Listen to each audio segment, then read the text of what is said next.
Amin. Ya, Amin. shalom. Selamat malam Bapak Ibu yang hadir dalam Zoom meeting malam hari ini. Shalom. Dan Oh, teman-teman yang dengan setia mendengarkan dan mengikutnya lewat live streaming melalui YouTube. Selamat malam. Senang sekali saya boleh berjumpa kembali dengan Bapak Ibu saudara semua. Dimanapun Bapak Ibu berada saat ini. Baik di tempat di mana Bapak Ibu yang sedang bertugas atau di rumah kita masing-masing.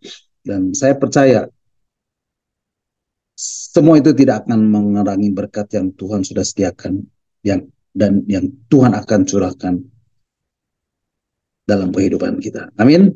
Haleluya. Kiranya damai sejahtera dan sukacita dari Allah Bapa, Tuhan Yesus dan Roh Kudus senantiasa beserta dengan Bapak Ibu sekarang dan sampai selama-lamanya. Bapak Ibu, saya percaya malam hari ini secara khusus kita sudah menikmati bersama-sama pujian penyembahan yang dahsyat yang luar biasa. Kalau Bapak Ibu tadi perhatikan lirik lagunya luar biasa sekali Allah kita. Amin. Dan saya percaya Tuhan hadir di tengah-tengah kita malam hari ini. Dan Tuhan bertata di atas setiap pujian anak-anaknya. Amin. Dan saya percaya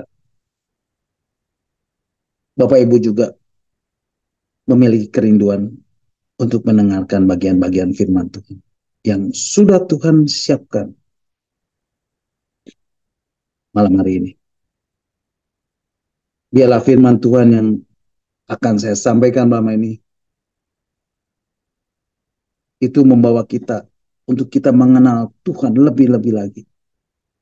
Dan iman kita tidak stagnan tetapi terus bertumbuh di dalam pengenalan akan Tuhan. Nah, Bapak Ibu, malam hari ini kita akan kembali merenungkan bagian-bagian firman Tuhan tentang arti kehadiran Tuhan bagian yang ke-154. Dan Bapak Ibu bisa mendengarkan kembali renungan-renungan yang sudah saya sampaikan, yang sudah Pak Hen share lewat link YouTube,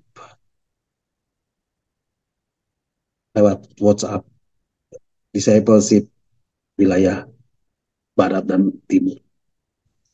Nah, Bapak Ibu, malam hari ini kita akan kembali membahas dan merenungkan bagian-bagian firman Tuhan tentang arti kehadiran Tuhan bagian yang ke-154. Dan malam hari ini saya masih beri tema hidupku adalah penyembahan. Dan ini adalah bagian yang ke-20. Bapak Ibu, Bapak Ibu siap terima firman Tuhan malam hari ini? Berapa banyak yang rindu untuk mengalami Tuhan malam hari ini? Boleh lambaikan tangan dan katakan amin. Haleluya.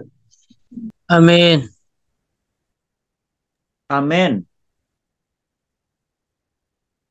Nah, Bapak Ibu, malam hari ini kita akan belajar tentang Roh Kudus lebih dalam lagi. Dan ini penting untuk Bapak Ibu ketahui. Ini penting untuk Bapak Ibu mengerti. Dan ini penting untuk Bapak Ibu pahami. Bapak Ibu perhatikan. Roh Kudus ini adalah pribadi yang berkuasa. Dan kalau Bapak Ibu baca di dalam perjanjian lama, Roh Kudus itu terlibat di dalam penciptaan alam semesta. Roh Kudus itulah yang memberi kehidupan. Segumpal tanah bisa menjadi makhluk hidup yang namanya manusia. Dan Roh Kudus terlibat di dalamnya. Bapak Ibu, Roh Kudus ini juga yang membuat Maria yang masih perawan menjadi hamil dan mengandung. Roh Kudus bisa memampukan Yesus menyembuhkan orang sakit, mengusir setan, membangkitkan orang mati, meredakan badai. Bahkan pada waktu Yesus mati, Roh Kuduslah yang membangkitkan Yesus dari kematian. Jadi pribadi Roh Kudus ini adalah pribadi yang luar biasa. Dan kita adalah bait Roh Kudus. Dan Roh Kudus itu diutus Tuhan untuk diam di dalam kita selama-lamanya. Diam di dalam kita, menyertai kita selama-lamanya. Dan menjadi pribadi yang dinamis dan penuh kuasa. Amin.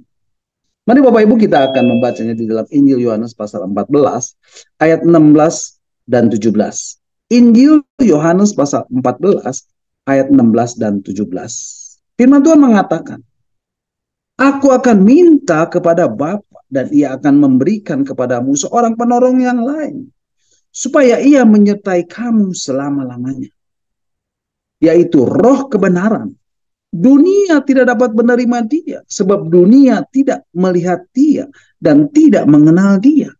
Tetapi kamu mengenal dia, sebab ia menyertai kamu dan akan diam di dalam kamu.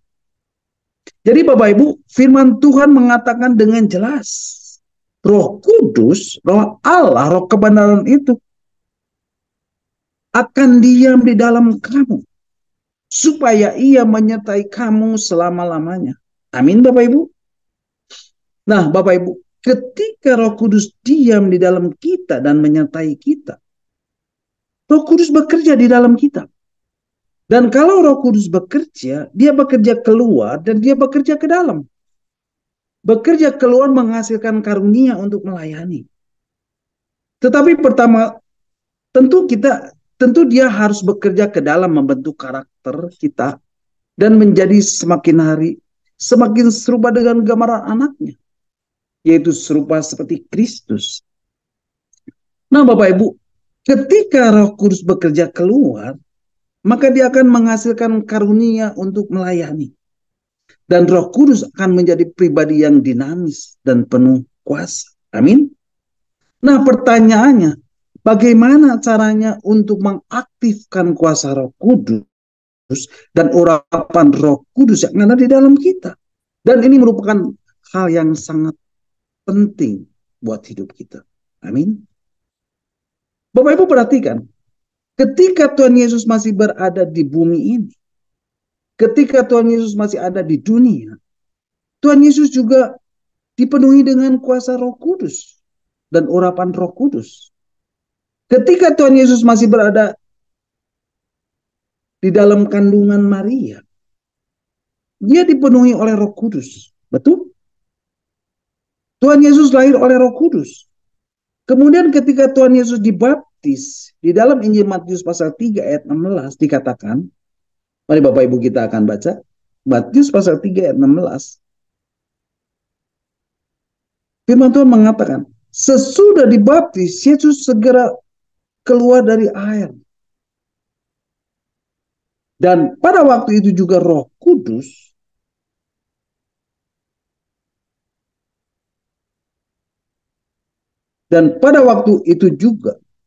langit terbuka. Dan ia melihat Roh Allah seperti burung merpati turun ke atasnya. Bapak Ibu, Tuhan Yesus dipenuhi oleh Roh Kudus. Dipenuhi oleh kuasa Roh Kudus dan urapan Roh Kudus. Amin. Ketika di dalam pelayanannya, Tuhan Yesus selalu dipenuhi dengan kuasa dan urapan Roh Kudus. Dan semua ini ditandai dengan tanda-tanda ajaib. Dan mujizat-mujizat yang heran. Dan hal ini ditulis dengan jelas oleh Rasul Petrus dalam surat Kisah Rasul pasal yang ke-10 ayat yang ke-38. Mari Bapak Ibu kita akan baca. Ini tentang Yesus Bapak Ibu. Dan saya rindu Bapak Ibu boleh belajar dari Yesus. Apa yang Yesus kerjakan, apa yang Yesus lakukan. Biarlah itu juga boleh terjadi di dalam hidup kita. Bapak Ibu mau meneladani apa yang pernah Yesus lakukan selama ada di bumi ini? Amin. Surat Kisah Rasul pasal 10 ayat 38 mengatakan, yaitu tentang Yesus dari Nazaret. Bagaimana Allah mengurapi dia dengan Roh Kudus dan kuat kuasa. Dia yang berjalan berkeliling sambil berbuat baik dan menyembuhkan semua orang yang dikuasai iblis, sebab Allah menyertai dia. Bapak Ibu, firman Tuhan mengatakan yaitu tentang Yesus dari Nazaret. Bagaimana Allah mengurapi dia dengan apa Bapak Ibu? Dengan Roh Kudus. Jadi Yesus ini diurapi dengan apa Bapak Ibu? Katakan sekali lagi. Dengan Roh Kudus. Dan dengan apa? Dan dengan kuat kuasa Roh Kudus. Kemudian apa yang Yesus lakukan setelah diurapi dengan Roh Kudus dan kuat kuasanya? Di sini dikatakan, Yesus berjalan berkeliling sambil berbuat baik dan menyembuhkan semua orang yang dikuasai iblis. Sebab Allah menyertai dia. Nah Bapak Ibu, pengurapan Roh Kudus dan memiliki kuasa Roh Kudus ini sangat penting di dalam kehidupan kita. Karena musuh di dalam kehidupan kita adalah iblis.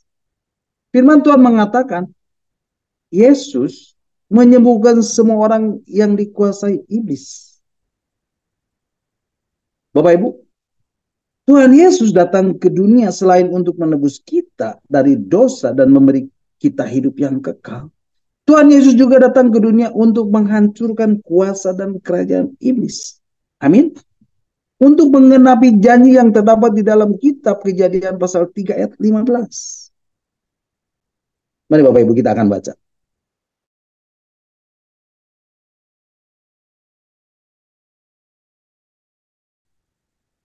Kita akan permusuhan antara engkau dan perempuan ini, antara keturunanmu dan keturunannya. Keturunannya akan meremukan kepalamu dan engkau akan meremukan punggungmu. Jadi Yesus datang ke dunia selain untuk menembus kita dari dosa. Untuk apa Bapak Ibu? Untuk meremukan kepala si iblis. Untuk menghancurkan perbuatan-perbuatan daripada si iblis. Untuk menghancurkan kerajaan iblis. Bapak Ibu, pada waktu Tuhan Yesus datang ke dunia, Yesus datang dengan satu berita. Bahwa kerajaan Allah sudah datang.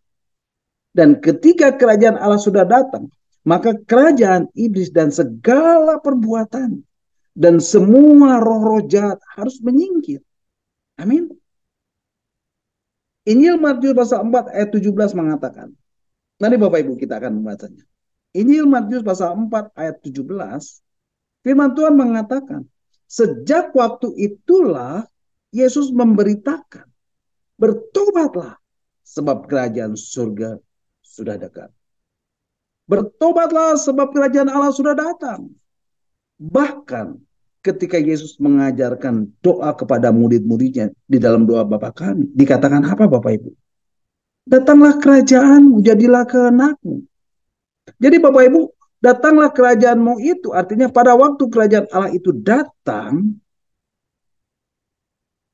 kita harus tunduk kepada prinsip-prinsip daripada kerajaan Allah. Yang setuju katakan amin. Yang ngerti katakan amin. Amin. Jadi ketika kerajaan Allah datang, maka kerajaan iblis harus menyingkir. Segala pengaruh-pengaruh daripada iblis, pekerjaan-pekerjaan iblis itu harus menyingkir. Dan ini juga yang disaksikan oleh Rasul Petrus di dalam Kisah Rasul 10 ayat 38 tadi. Dan semua ini membutuhkan apa Bapak Ibu? Pengurapan dari Roh Kudus dan kuat kuasa dari Roh Kudus. Makanya di ayat ini dikatakan bagaimana Allah mengurapi Yesus. Dengan apa Bapak Ibu? Dengan Roh Kudus. Dan dengan apa? Dan dengan kuat kuasa Roh Kudus. Selanjutnya dikatakan Yesus berjalan berkeliling sambil berbuat baik. Nah, kalau Yesus diurapi oleh Roh Kudus dan dengan kuat kuasa Roh Kudus, kemudian Yesus berjalan berkeliling sambil berbuat baik, saya percaya kalau Bapak Ibu saudara saya diurapi oleh Roh Kudus dan dengan kuat kuasa Roh Kudus, maka hidup kita akan berbeda. Amin. Ketika kita jalan, ketika kita pergi, kemanapun, kita juga akan selalu berbuat baik. Amin. Kita akan berkata baik. Kita akan berpikir baik. Kita akan berperilaku baik. Yang ngerti katakan amin. Bukan melakukan yang jahat Bapak Ibu. Lalu dikatakan Yesus menyembuhkan semua orang yang dikuasai iblis. Jadi Bapak Ibu, rupanya pekerjaan iblis ini membawa sakit penyakit. Pertama lewat tubuh Bapak Ibu. Tubuh ini yang pertama kali diserang Bapak Ibu. Setelah tubuh, maka jiwanya yang diserang. Dan yang terakhir, apanya yang diserang Bapak Ibu? Yang diserang adalah rohnya. Itulah pekerjaan si jahat. Itulah pekerjaan si iblis. Dan Yesus mau menyembuhkan semua orang yang dikuasai iblis. Amin. Jadi Bapak Ibu, segala sakit penyakit itu datangnya dari iblis. Pada waktu Bapak Ibu sakit, yang Bapak Ibu perlukan adalah daya tahan rohani. Pengurapan dari Roh Kudus dan kuat kuasa dari Roh Kudus. Iblis tidak secara langsung masuk lebih dalam lagi ke jiwa, kepikiran dan perasaan dan roh. Oleh sebab itu, ketika tubuh ini lemah, jangan sampai yang di dalam menjadi lemah. Jangan sampai jiwa dan roh kita menjadi lemah. Dan itulah pentingnya pengurapan dan kuasa Roh Kudus. Dan malam hari ini kita akan membahasnya lebih dalam lagi. Bapak Ibu, di dalam Mazmur pasal yang ke-20 ayat yang ke-6 sampai ke-8, mari Bapak Ibu kita akan membacanya. Mazmur 20 ayat 6 dan 6, 7 dan 8, firman Tuhan mengatakan, sekarang aku tahu bahwa Tuhan memberi kemenangan kepada siapa Bapak Ibu? Kepada orang yang diurapinya. Jadi Bapak Ibu, ketika Bapak Ibu mendapat pengurapan dari Roh Kudus, maka Tuhan akan memberikan kemenangan. Amin. Kemenangan itu terjadi di alam roh Bapak Ibu. Dan ini akan terrealisasi di alam nyata. Yang percaya katakan amin. Kemudian dikatakan apa? Dan menjawabnya dari surganya yang kudus dengan kemenangan yang gilang gemilang oleh tangan kanannya. Ayat yang ke-7. Orang ini memegahkan kereta dan orang itu memegahkan kuda. Tetapi kita bermegah dalam nama Tuhan Allah kita. Ayat 8. Mereka rebah dan jatuh, tetapi kita bangun berdiri dan tegak. Nah Bapak Ibu, saya mau katakan begini. Kalau Bapak Ibu hidup dalam pengurapan Roh Kudus dan dengan kuat kuasa Roh Kudus, firman Tuhan di dalam Mazmur tadi mengatakan yang pertama, Tuhan akan memberi apa Bapak Ibu? Kemenangan dan keberhasilan di dalam setiap perjalanan hidup kita. Yang setuju katakan amin. Contohnya apa Pak? Kalau Bapak Ibu seorang bisnismen, pada saat Bapak Ibu sedang berbisnis dengan klien, dan Tuhan beri Bapak Ibu hikmat dan kuasa, maka apapun yang Bapak Ibu lakukan dibuat Tuhan berhasil. Itulah pengurapan dari Tuhan atas Bapak Ibu. Kalau saudara seorang pelajar, seorang mahasiswa, seorang karyawan, dan Tuhan beri saudara kemampuan untuk melakukannya dan mengerjakannya, dan saudara bisa tampil lebih baik, itulah pengurapan dari Tuhan atas saudara. Kalau Bapak Ibu melayani, ketika Bapak Ibu menyembah, membawa pujian, menyampaikan firman Tuhan, dan Bapak Ibu bisa membawa kehadirat Tuhan, itulah pengurapan. Jadi Bapak Ibu, kalau Bapak Ibu seorang pelayan Tuhan, seorang worship leader, sebagai penyampai firman Tuhan, ketika Bapak Ibu melayani, ketika Bapak Ibu menyembah, membawa pujian penyembahan kepada Tuhan, menyampaikan firman Tuhan, dan itu bisa membawa orang-orang masuk ke dalam hadirat Tuhan. Itulah pengurapan Tuhan atas Bapak Ibu. Yang ngerti katakan amin. Nah, yang kedua dikatakan Tuhan menjawab doa Bapak Ibu dengan kemenangan yang gilang gemilang oleh tangan kanannya.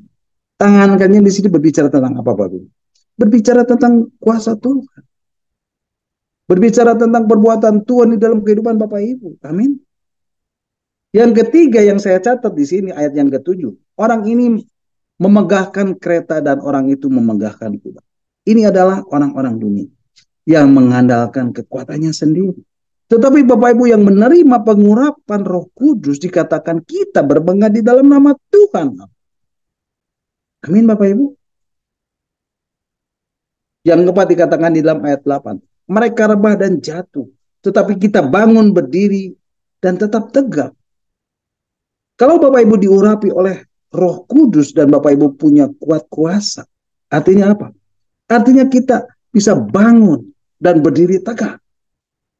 Sebab apa Bapak Ibu? Sebab urapan dan kuat kuasa Roh Kudus yang akan memberi kita daya tahan. Bapak Ibu, Amsal 24 ayat 16, firman Tuhan mengatakan, mari Bapak Ibu kita akan baca. Amsal 24 ayat 16 mengatakan, sebab 7 kali orang benar jatuh, namun ia bangun kembali. Tetapi orang fasik akan roboh dalam bencana. Artinya apa Bapak Ibu? Artinya meskipun di dalam kehidupan ini, kita seringkali mengalami kegagalan, mengalami jatuh bangun. Tapi kejatuhan ini membawa kita satu pelajaran. Kita belajar, kita bangkit, dan terus untuk bertumbuh. Saya percaya Bapak Ibu, disinilah pentingnya kita untuk meyakinkan diri kita. Dan berkata kepada diri kita. Seperti apa yang saya katakan kepada Roh Kudus di dalam pujian penyembahan saya. Aku mengasihimu Roh Kudus. Aku mencintaimu Roh Kudus. Dan aku perlu engkau Roh Kudus dalam hidup.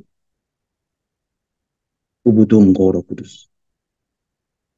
Penuhi aku dengan rohmu yang kudus. Penuhi aku dengan rohmu yang kudus. Jamah aku Tuhan. Penuhi aku dengan kuasa Allah di tempat yang mana. Nah Bapak Ibu, saya hari ini untuk menaikkan satu pujian sebelum kita melanjutkan firman Tuhan malam hari ini. Dan kita akan angkat satu pujian Roh Kudus kau hadir di sini.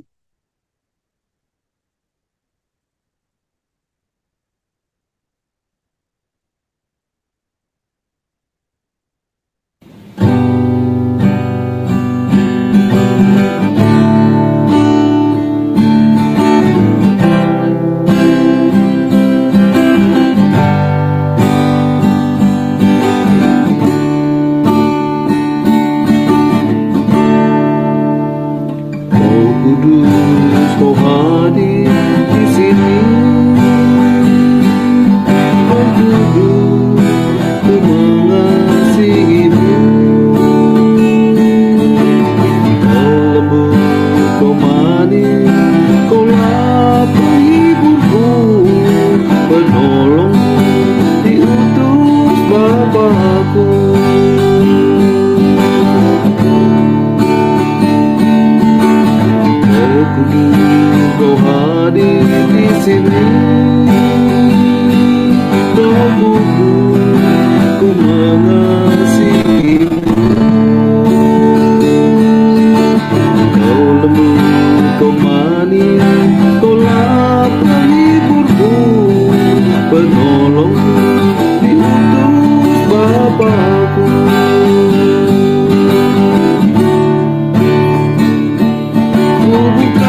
bosan lama hati.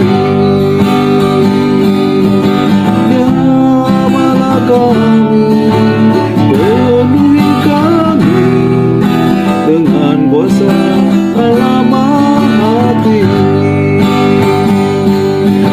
Ya malah kami, penuhi kami dengan bosan lama hati.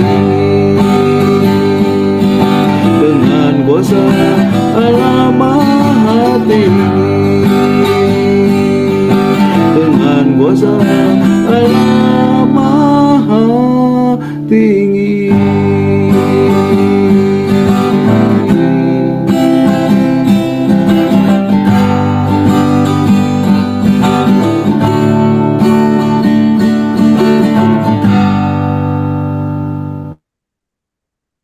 Amin.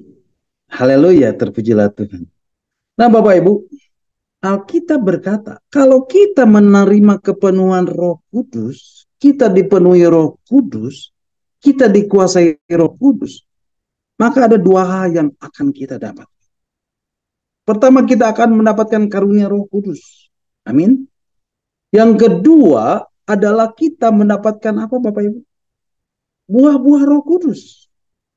Nah, karunia Roh Kudus ini untuk apa, Bapak Ibu? Untuk membuat hidup kita lebih efektif, bisa berbuah, dan bisa berhasil dan berguna. Itu karunia. Jadi Bapak Ibu, karunia itu gift. Karunia itu pemberian. Dan bukan prestasi. Itu pemberian. Bahkan pemberian cuma-cuma. Jangan pernah mengejar karunia. Karena itu berbahaya. Bahaya buat kita yang memiliki background Pentakosta. Bahaya, bahaya sekali. Dan ini yang bisa melenceng, Bapak Ibu. Dan itu bisa saya bilang sebagai sihir di dalam gereja. Atau dengan kata lain, kita bisa menyalahgunakan karunia. Jangan sampai akhirnya begini. Kita tidak menarik orang datang kepada Tuhan. Tetapi kita menarik orang ke diri kita. Karena kecenderungan manusia, mereka suka dengan yang namanya manifestasi.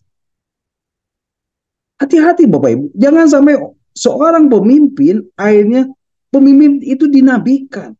Itu berbahaya Bapak Ibu. Jadi yang kita perlukan adalah satu fondasi, satu dasar pijak yang kuat tentang karunia.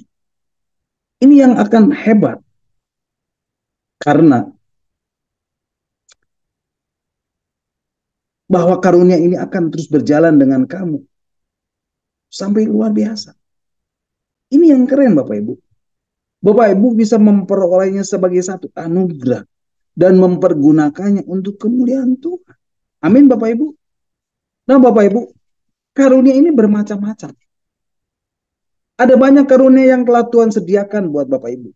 Ada karunia hikmat, ada karunia berkata-kata dengan pengetahuan, ada karunia iman, ada karunia menyembuhkan, karunia membuat melakukan mukjizat, karunia mengusir roh jahat, karunia membedakan roh, karunia bernubuat, karunia berbahasa roh, dan seterusnya, dan seterusnya, dan seterusnya. Nah Bapak Ibu, mari kita akan membacanya. Karunia apa saja yang dicatat di dalam Alkitab?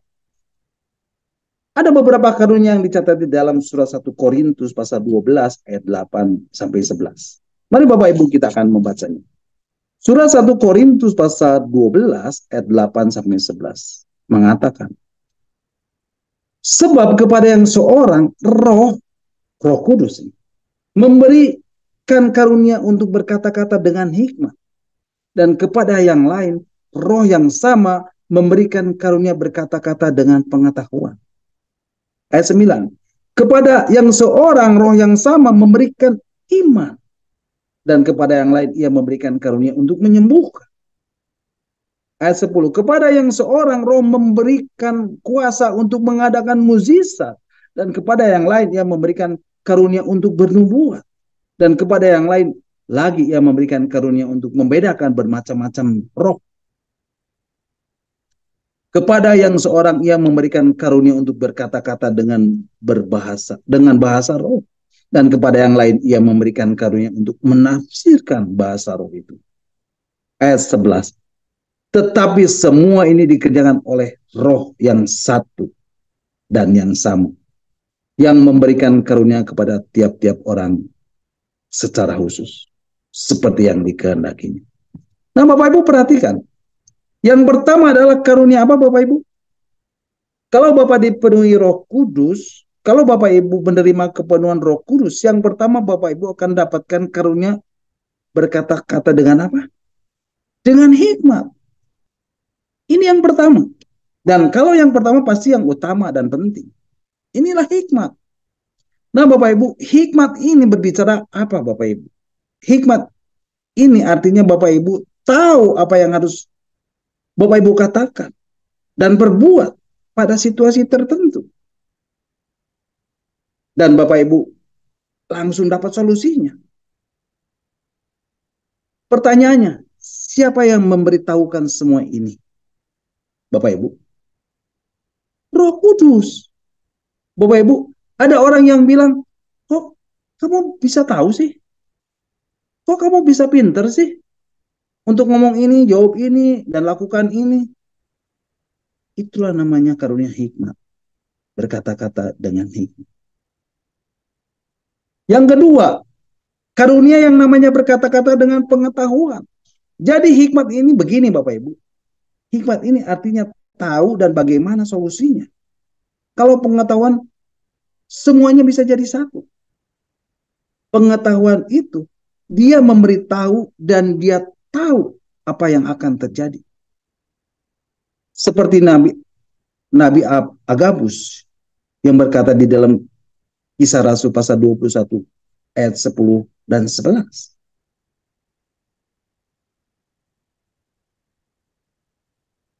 Apa yang akan terjadi pada Paulus di Yerusalem? Itu karunia berkata-kata dengan pengetahuan. Sedangkan karunia hikmat adalah seperti Yusuf. Dia bilang, mimpinya begini, Firaun. Ini. Lalu solusinya harus begini, begini, begini. Kaget Firaun. Nggak ada orang yang begitu berhikmat. Nggak ada orang yang bijaksana. Kok kata-katanya nggak pernah kepikiran. Tapi dia kok bisa ngomong. Itu namanya karunia hikmat. Oh, kalau begitu kamu saja yang menjadi Perdana Menteri. Untuk mengantisipasi masa kelimpahan dan masa kelaparan. Itu karunia hikmat. Yang ngerti katakan amin. Jadi orang yang punya karunia Roh Kudus,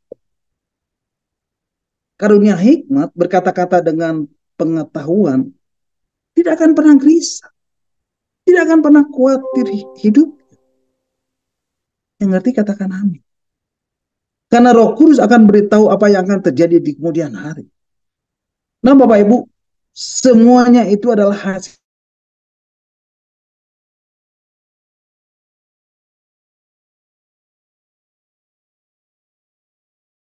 dari apa Bapak Ibu, hasilkan apa Bapak Ibu? Ya, ketika yang menjadi isi hatinya kepada kita. Amin. Lalu berikutnya adalah, kalau Bapak Ibu penuh dengan Roh Kudus, Bapak Ibu akan mendapat karunia yang namanya apa? Karunia iman. Karunia iman. Karunia menyembuhkan. Karunia untuk mengadakan mukjizat. Karunia bernubuat. Karunia membedakan roh. Kira-kira ini ketemu orang ini kelihatannya baik ya. Tapi ada sesuatu. Saudara bisa nangkep. Orang ini kasar sih, tapi Tuhan mau pakai orang ini untuk berkati kita. Itu karunia roh. Kepekaan, ketajaman dari Roh Kudus. Kemudian karunia untuk berkata-kata dengan bahasa roh. Saudara berkata-kata dengan bahasa roh, itu namanya dorea. Tidak perlu diterjemahkan. Itu bukan karunia Roh Kudus. Itu bahasa roh untuk membangun iman. Tetapi ada Bahasa roh yang namanya karunia Roh Kudus. Itu karisma. Nah, ini membutuhkan apa Bapak Ibu? Inilah yang membutuhkan penafsiran. Makanya ditambahkan dengan karunia menafsirkan bahasa roh. Jadi ada bahasa roh yang kadang-kadang perlu ada orang yang menafsirkannya. Entah orang lain atau diri kita sendiri yang menafsirkannya. Yang kedua, kalau kita dipenuhi Roh Kudus, maka dalam diri kita akan keluar yang namanya apa? Buah-buah roh. Galatia 5 pasal 22 dan 23. Mari Bapak Ibu kita akan membacanya. Galatia pasal 5 ayat 22 dan 23. Firman Tuhan mengatakan, tetapi buah roh ialah kasih, sukacita, damai sejahtera, kesabaran, kemurahan, kebaikan, kesetiaan. Ayat 23. Kelemah lembutan, penguasaan diri. Tidak ada hukum yang menentang hal-hal itu. Inilah buah-buah roh Bapak Ibu. Di sini dikatakan apa Bapak Ibu? Kasih. Ada kasih. Karena kalau kita dipenuhi dengan Roh Kudus, sebetulnya Roh Kudus itu apa? Kasih. Kasih Allah dicurahkan dalam hati kita oleh Roh Kudus. Waktu kita dipenuhi Roh Kudus, sebenarnya kita dipenuhi dengan kasih. Itu buah roh. Dari kasih ini Bapak Ibu, turunannya apa? Turunan kasih adalah apa Bapak Ibu? Kalau orang yang hidup dikuasai oleh kasih, orang itu pasti sukacita. Amin. Orang itu pasti punya damai sejahtera. Amin. Orang ini punya kesabaran. Orang ini punya kemurah hatian. Dia punya kebaikan. Dia punya kesetiaan. Dia punya kelemah lembutan. Dia punya penguasaan diri. Itu namanya kasih. Jadi hidup kita ini bisa menjadi teladan karena ada buah roh. Dan melalui teladan ini, pada waktu kita mau melayani orang, pada waktu kita mau pulihkan orang, dan orang bisa melihat, dan kemudian dia bisa membuka hati, dan kita bisa melayaninya. Dengan apa Bapak Ibu? Dengan karunia Roh Kudus. Bapak Ibu, malam hari ini saya mau katakan, betapa hebatnya kalau kita dipenuhi Roh Kudus. Katakan saya mau dipenuhi Roh Kudus setiap hari. Amin. Nah, sekarang bagaimana caranya untuk mengaktifkan kuasa Roh Kudus dan urapan Roh Kudus yang ada di dalam diri kita? Yang pertama, yang Bapak Ibu harus ketahui dan Bapak Ibu harus lakukan adalah Bapak Ibu harus berfokus pada prinsip-prinsip firman. Saya katakan berfokus pada prinsip-prinsip firman. Ya, prinsip-prinsip firman. Jadi kalau Bapak Ibu mau hidupnya penuh dengan Roh Kudus dan urapan Roh Kudus, Bapak Ibu harus mengaktifkannya di dalam hidup Bapak Ibu. Nah, untuk mengaktifkannya bagaimana caranya, Pak? Selalu hidup dengan penuh kasih.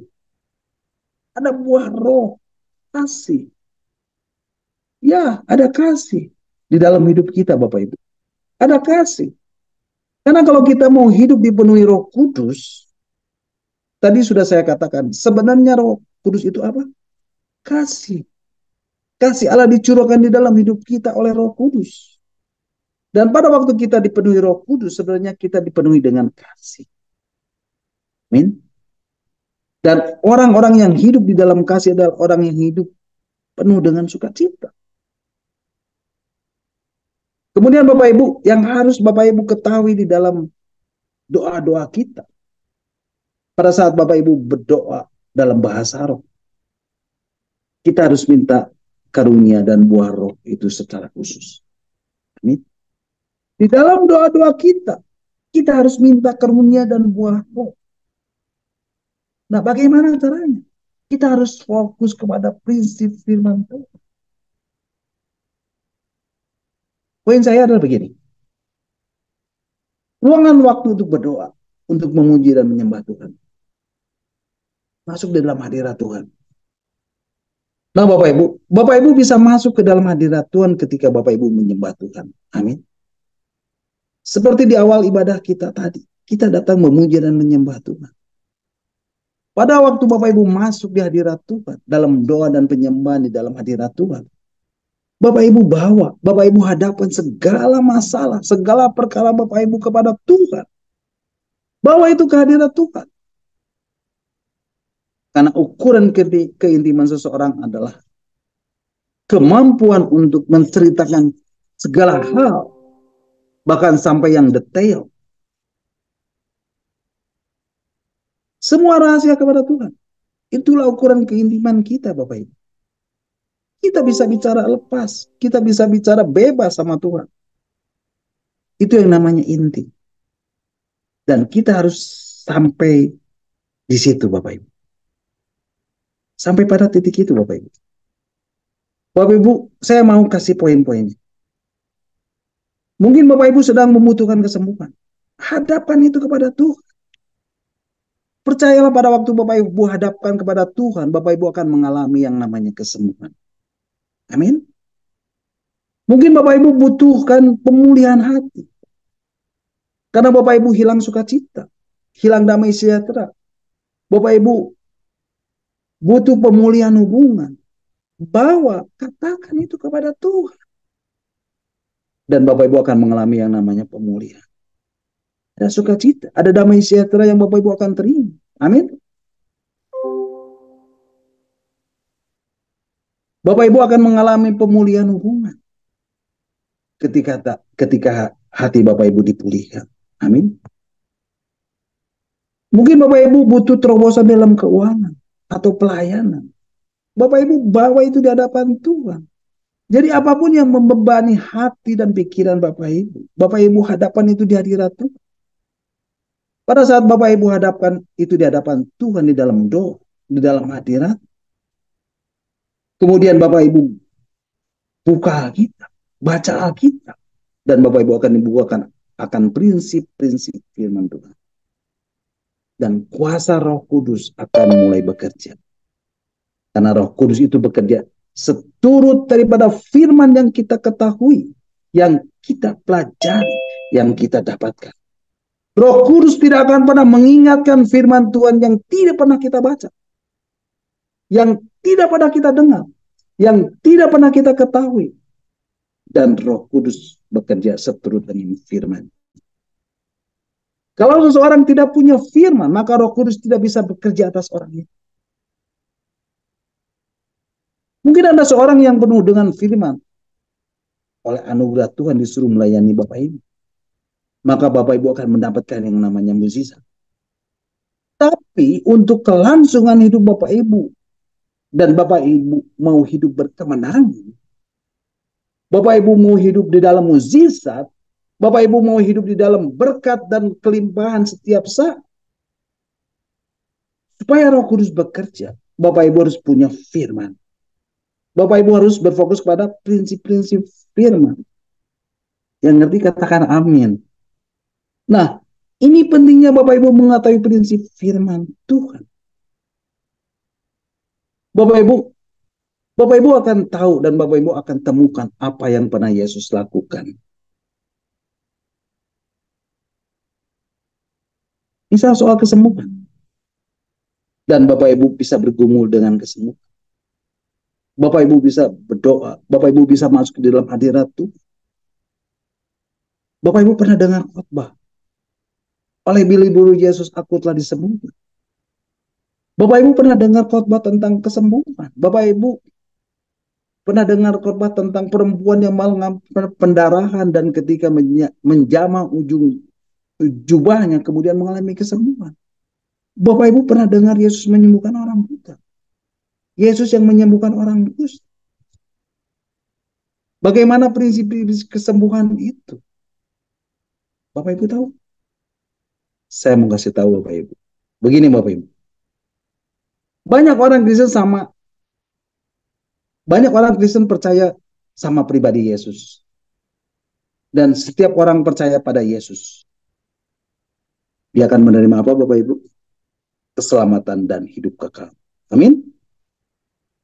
Tetapi orang yang percaya kepada prinsip-prinsip firman, orang yang percaya kepada firman dan menjalankan prinsip-prinsip firman, dia akan diberkati dan berhasil selama hidup di dunia ini. Katakan amin. Percaya kepada Yesus dan percaya kepada prinsip-prinsip firman yang kita lakukan, itu dua hal yang berbeda. Bapak Ibu, di sini banyak orang Kristen percaya Yesus. Yakin dia sudah dapat diselamatkan dan masuk surga. Tetapi kenapa hidupnya gagal? Kalah, miskin terus, hidup di dalam kekalahan. Karena mereka tidak mengerti firman, tidak melakukan hidup menurut prinsip-prinsip firman Tuhan. Coba Bapak Ibu perhatikan. Bapak Ibu kita perhatikan orang China dan orang Jepang. Kok negara ini sekarang maju? Kok negara ini sekarang sukses? Karena mereka melaksanakan prinsip-prinsip firman. Tetapi mereka tidak percaya Tuhan Yesus. Tapi mereka sudah melakukan firman. Salah satunya orang Jepang melakukan prinsip firman itu apa? Hormat pada orang tua. Murah hati. Rajin bekerja. Suka menolong orang. Itu kan prinsip-prinsip firman. Tidak jahat. Sopan. Segala macam. Rajin. Suka akan kebersihan. Nah, Bapak Ibu lihat. Negara yang tidak percaya Yesus. Tapi negara yang menjalankan prinsip firman. Apa yang negara itu lakukan? Kasih. Memberi banyak bantuan. Jadi berkat bagi orang lain. Sekarang kita tahu. China itu cuma punya satu partai. Komunis. Dan tidak percaya Tuhan. Tapi Cina sekarang jadi berkat bagi bangsa-bangsa lain. Kasih bantuan segala macam. Mereka melakukan prinsip-prinsip firman. Bapak Ibu, saya mau kasih tahu Bapak Ibu tentang hal ini. Tuhan mau bekerja sama orang yang tidak percaya. Tapi yang melakukan firman. Dan Tuhan berkati. Apalagi Bapak Ibu yang menjadi anak-anak Tuhan, anak-anaknya. Dia pasti akan memberkati Bapak Ibu. Yang percaya katakan amin. Nah Bapak Ibu, akhirnya kita harus tahu. Apabila kita butuh nasihat dan tuntunan Tuhan, kuncinya satu. Kita harus intim dengan Tuhan. Katakan amin. Bapak Ibu, mungkin Bapak Ibu membutuhkan pemulihan di dalam hal keuangan. Mungkin Bapak Ibu membutuhkan pemulihan di dalam keluarga. Untuk melihat semua keluarga diselamatkan. Bapak Ibu datang kepada Tuhan di dalam hadirat Tuhan. Tuhan, apa yang harus aku lakukan? Nyatakan firman. Nyatakan prinsip firman. Apa yang harus aku lakukan? Bapak Ibu saya percaya. Kalau Tuhan memberkati. Memberikan kita firman. Itu adalah nasihatnya. Itu adalah tuntunannya. Nah Bapak Ibu mari kita akan baca satu ayat firman Tuhan lagi sebelum saya mengakhiri renungan malam hari ini.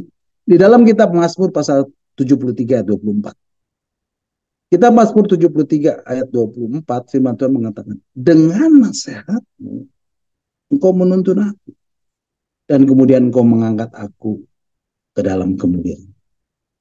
Bapak Ibu, firman Tuhan mengatakan apa Bapak Ibu? Dengan nasihatmu engkau menuntun aku dan kemudian engkau mengangkat aku ke dalam apa? Kemuliaan.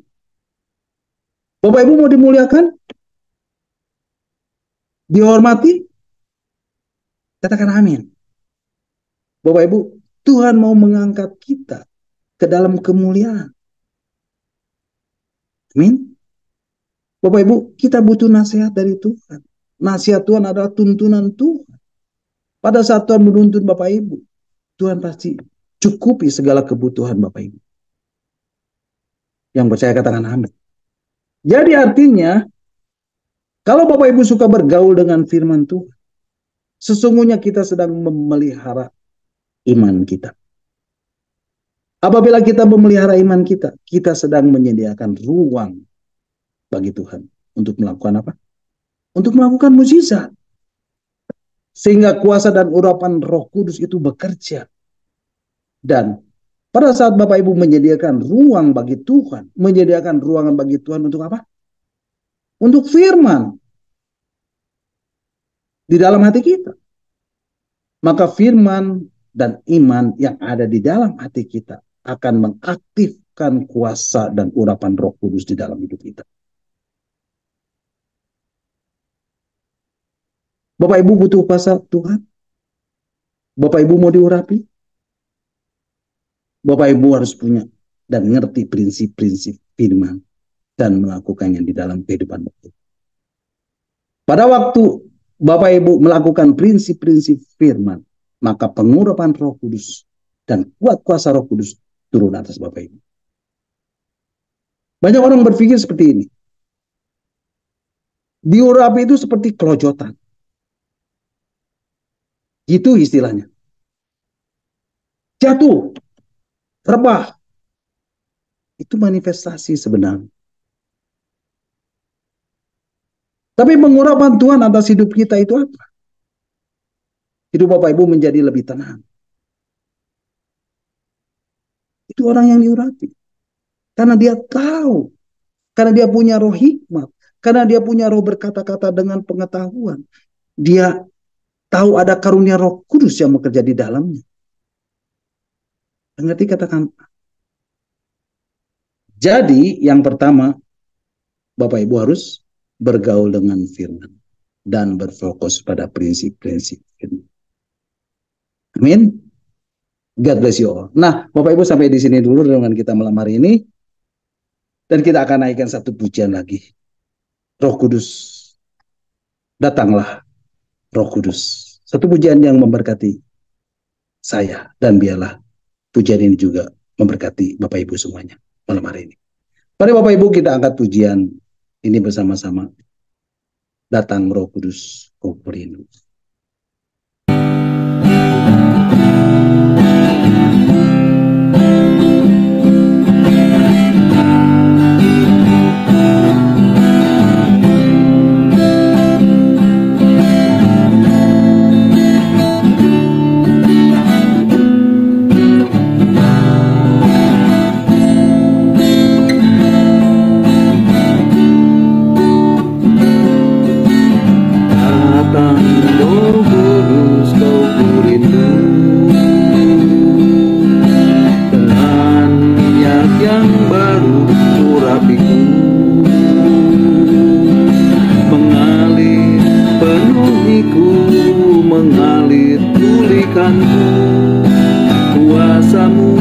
Bebaskan hidupku.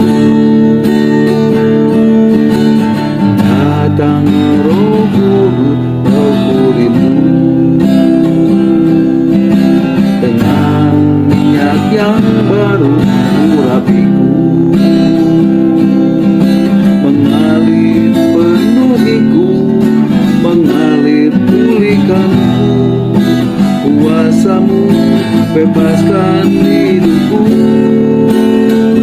Satu yang ku rindu bersekutu denganmu, bawaku lebih lagi tinggal di dalammu, nikmati hadiratmu, jamalah seluruh hidupku. Kuasamu mengubah hidupku.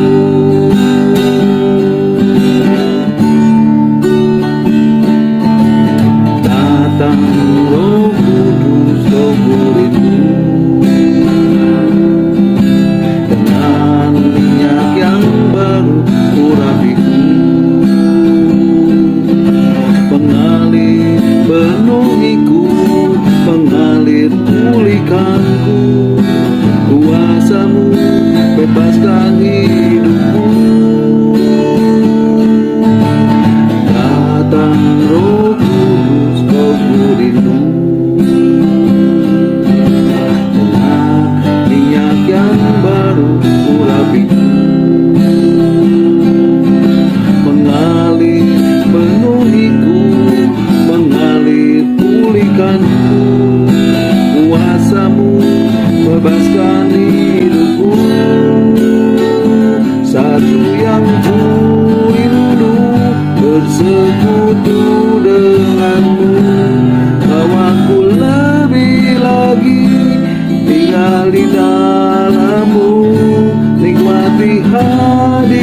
hadirat-Mu, jamalah seluruh hidupku. Kuasa-Mu mengubah hidupku. Satu yang ku rindu, bersekutu denganmu. Bawaku lebih lagi tinggal di dalam-Mu, nikmati hadirat-Mu, jamalah seluruh hidupku. Kuasa-Mu mengubah hidupku. Satu yang ku rindu, bersekutu denganmu. Bawaku lebih lagi tinggal di dalam-Mu, nikmati hadirat-Mu, jamalah seluruh hidupku.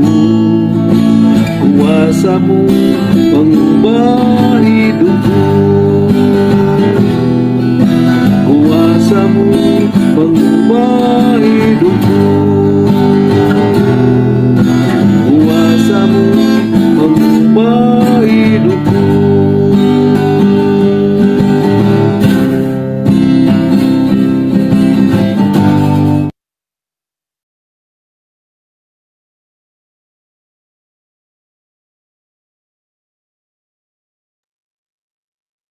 Amin. Haleluya. Terpujilah Tuhan. Bapak Ibu, sampai di sini dulu renungan kita malam hari ini, dan Bapak Ibu bisa mengikuti dan mendengarkan kembali renungan yang akan saya sampaikan minggu depan dalam Zoom meeting Evangelist Planner ini. Dan saya percaya setiap firman Tuhan, setiap kebenaran ini akan mengubah hidup Bapak Ibu, saudara dan saya. Dia adalah firman yang hidup, firman yang kuat, dia adalah firman yang tajam, yang menembus setiap dimensi kehidupan, apapun, sekalipun. Walaupun bagaimanapun hidup Bapak Ibu, saudara dan saya. Percaya, ketika Bapak Ibu saudara saya mencari kerajaan Allah dan kebenaran, maka semuanya akan ditambahkan kepadamu. Amin. God bless you all. Nah, silakan Bapak Ibu kalau ada yang mau menambahkan atau ada yang mau bertanya, nanti saya akan menjawabnya. Amin. Tuhan Yesus memberkati. Puji Tuhan. Mari Bapak Ibu kita akan kembali mengucap syukur buat renungan yang sudah kita dengar dan yang sudah saya sampaikan. Dan kita akan berdoa. Bapak dalam surga, kami mengucap syukur untuk kebenaran firman-Mu yang boleh hamba-Mu sampaikan malam hari ini. Hamba-Mu ini terbatas, Tuhan, tetapi Engkau tidak terbatas. Roh Kudus, Kau meteraikan setiap kebenaran firman-Mu malam hari ini. Biarlah firman-Mu itu boleh tinggal di dalam hati kami dan mengubah hidup kami. Roh Kudus, Engkaulah yang kami rindukan. Engkaulah yang kami kasihi, Engkaulah yang kami cintai.